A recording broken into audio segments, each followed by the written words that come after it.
American and foreign hostages continue to be held in an Algerian gas plant. The exact numbers regarding how many of these hostages have died and how many remain alive is still largely unknown.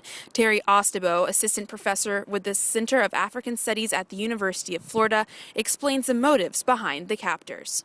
The incident is supposedly happening because of French invasion in Mali. So can you retouch on again why then they're targeting Algeria? Yeah, the man behind this is this person called Mukhtar Ben Mukhtar, and he has allegedly a force around 60 fighters under his command, and he was until some few months ago the emir of Akim, Al-Qaeda in the Islamic Maghreb. Until then, a few months ago, when he broke and from Al-Qaeda in the Maghreb and formed his own kind of still unnamed organization. And he has been operating in Algeria, and this is kind of his turf. So is it anger towards France in particular, do you think, or just wanting to be independent of outside influences? So basically, why do you think this is actually happening? The bare bones of the why to this incident. It is, according to the statement that has come out, directly linked to the French intervention in Mali, saying that this is a revenge for the arrival and the action of the French troops within Mali. And this, of course, feeds into a larger picture where Al-Qaeda in the Islamic Maghreb has is viewing the West as a kind of opponent to Islam, and this feeds into their narrative that they need to defend Islamic territories as they define it against any kind of Western incursions, which they then Infidels. They juxtapose it. We know they call them crusaders and so on. So it is an old narrative that has been forwarded from such groups. So what do you think this means for France then? Do you think that they will withdraw from Mali because of this, or what type of action do you expect them to take? Well, I would be the last one who want to speculate on the future for the French troops in Algeria.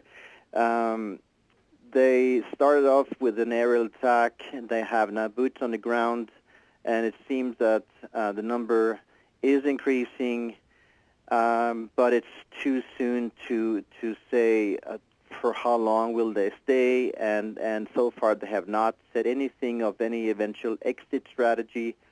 And just to touch on a bit of history here, I know in Algeria it's arguably had one of the bloodiest civil wars with the War of a Million Martyrs, separating itself from France. Do you think that there is a general hatred against France in the Maghreb, or is there any tie here that you think you could link past to what's happening today? Well, I think, this has been speculated. This is like a neo-colonial intervention and so on, and I think we shouldn't exaggerate that issue. Of course, Algeria has its particular history of war of independence.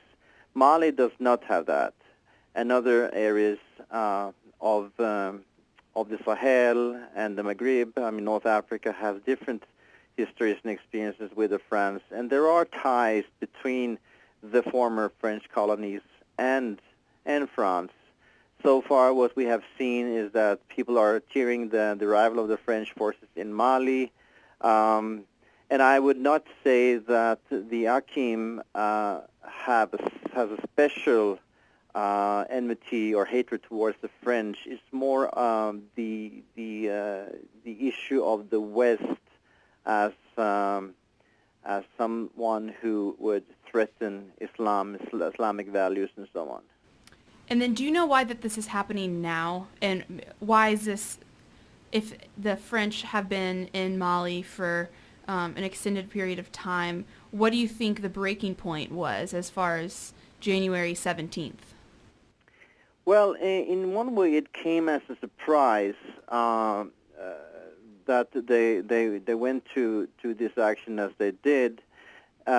But I think it has to see in a connection with two factors. One, of course, is that the Ansar al-Din and the Mujahou in northern Mali were moving towards the south, towards Bamako, the capital. And secondly, that the ECOWAS, meaning the neighboring countries, have been discussing for months about a possible military intervention.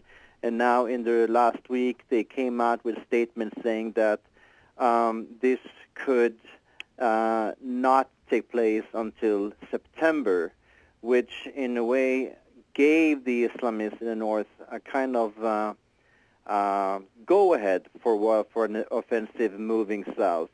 On top of that, I have a report from Reuters saying that 6 were killed when Algerian forces came in to try and liberate the hostages.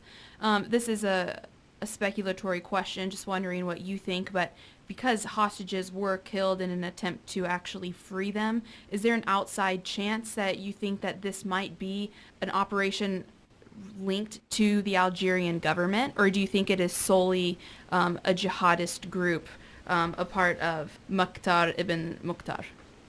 Well, the hostage taking was, of course, an action taken by Mukhtar ibn Mukhtar. Now, the last developments a few hours ago was that the Algerian army went in trying to rescue and kill the hostage. Rescue the hostages and kill the hostage taker. So that's two different operations. One taking the hostages, and the second by the Algerian army trying to rescue and finish the situation. For Florida's 89.1 WUFT-FM, I'm Leah Harding.